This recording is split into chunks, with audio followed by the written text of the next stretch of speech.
Urusan dunia yang kedua yang harus diperhatikan oleh para pemimpin terhadap rakyatnya adalah menghukum bagi orang-orang yang melampaui batas atau pelaku kejahatan.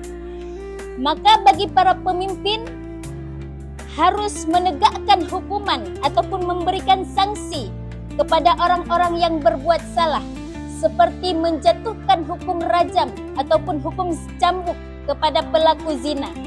Kenapa harus ditegakkan? Agar keadilan terjaga.